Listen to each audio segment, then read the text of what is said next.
What they say, run away, get away. We maroons, yeah. We maroons. Oh Lord, Gator Bay, hell nah, we won't wait. We maroon, yeah. Fuck we maroon. Let's just start talking about Danette, what you've been doing with getting these signatures and why, for people that don't know who you are, what brought you into this fight and what has been motivating you? Because when I met you, you was fire. I was like, wow, she's giving fire on the mic. And I always tell her on Facebook, she like the Energizer Bunny. She just going and going. No, but that's great because we really need people that's on the grassroots level, really continuing to push the envelope and educating people on what's going on. So for people that don't know who you are, for people, especially people in Westchester, explain what happened to you in your life to make you move forward and to bring you to this point in your life today. Well, I've always been the type of person to look out for the underdog and fight for people's rights. Mm-hmm. But in October of 2004, I lost my son at the hands of NYPD, and that just opened up a whole new area of injustice for me. And from that time to this, I've been fighting and marching and holding rallies and protests and demand for justice on behalf of other families. And that entire time frame has led me to the conclusion that the only way that we can get anything resembling justice is that we will have to have a national cry demanding it.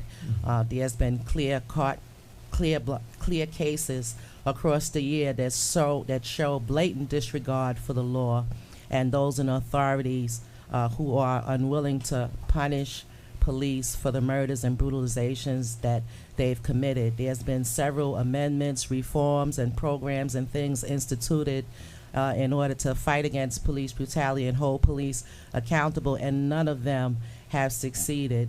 So I came to the conclusion that it's ridiculous for us to continue going round and round in circles doing the same thing and getting no justice, but continue on doing the same thing. The situation now in the United States is that we're literally in a state of emergency behind it. There's good reason to come out and call it what it is, which is a declaration of war against people of color in particular.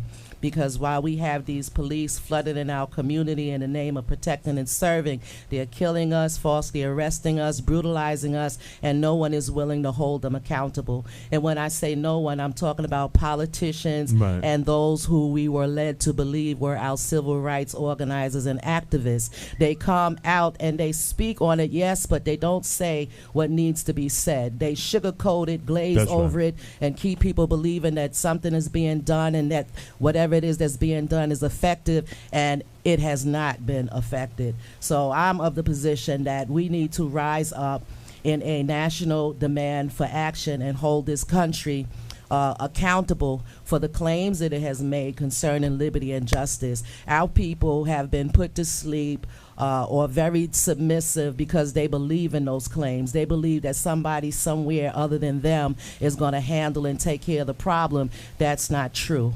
And for this government to yet, in this day and time, with carte blanche murders, brutalizations, outright assassinations, to even open up his mouth with a claim of having liberty and justice just begs to be called into question. Mm-hmm. So that's what I hope to do with this petition. I initiated the petition to use it as a tool to hopefully galvanize people in a national demand for action. Right.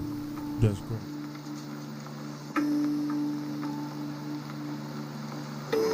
Oh Lord, what they say, run away, get away. We maroons, yeah. We maroons. Oh Lord, Gator Bay, hell nah, we won't wait.